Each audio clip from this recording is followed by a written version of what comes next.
Welcome to Let's Talk Poverty, the third episode of our weekly podcast, where I share thoughts on ending U.S. poverty in our lifetime. I'm Sean Spence, poverty activist, and you can learn more at povertyactivist.com. Now, let's talk poverty. Last time, we talked about how expensive poverty is by design. Today, let's talk about the biggest heist in American history, where we stole the roofs over our own heads and called it capitalism. Imagine playing Monopoly, where some players start with hotels on Boardwalk, while others start in debt. Every time you pass go, rent doubles, but your $200 stays the same. Eventually, everyone except hotel owners goes bankrupt. Then the winner says, some people are just better at Monopoly. That is the American housing market. In 1985, median home cost was 35 times median household income. Today, 5 times. We did not accidentally price a generation out. We engineered it. We are missing between 4 and 7 million homes, not because we forgot how to build. We built 13 million homes between 2005 and 2024. We just decided homes should be investment vehicles instead of places where humans live. Consider Maria, a medical assistant earning $42,000 annually. A two-bedroom apartment cost $1,800 a month, 51% of her gross income.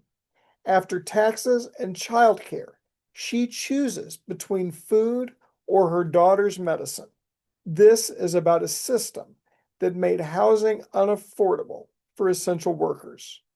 Half of all rentals, 22.4 million households, spend over 30% of income on housing.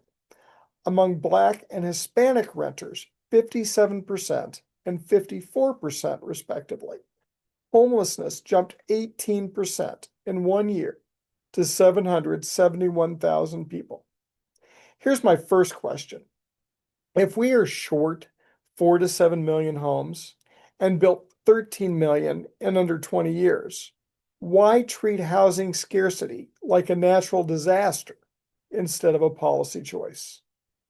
Think about James, a veteran with PTSD who cycled through emergency rooms and jail cells. The city spent $47,000 annually on emergency services for him. A Housing First oriented program helped him get an apartment for $19,000 a year. He has been stably housed for 2 years. The city saves $28,000 annually, yet we fight for funding every year. Housing First programs save between $900 and $29,400 per person yearly in emergency costs. Every dollar invested returns $1.44 in public savings. Charlotte, North Carolina saved $2.4 million in just 1 year. Housing First programs decreased homelessness by 88%. So naturally, we do not fund it at scale.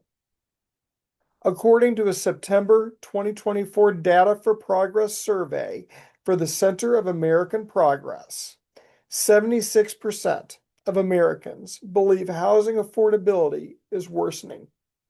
In rural communities, 80% agree. When 3/4 of Americans see the problem, and we have programs that solve homelessness while saving money, what are we really choosing? Picture Keisha, a nursing assistant earning $41,600, caring for elderly residents. She can't afford the $1,200 apartment near work, so she commutes 3 hours a day. This is how we accommodate essential workers. We have so many solutions that work and make money. We are not lacking solutions. We are lacking will. Here's my final question. If we can afford $50,000 a year in emergency services, keeping someone homeless, and claim we cannot afford $19,000 to house them, what are we saying? Are we broke or committed to a system that requires suffering? Next time, we'll talk about breaking the system and why the answer is simpler than you think. Housing becomes more and more unaffordable because we choose it. We can choose differently.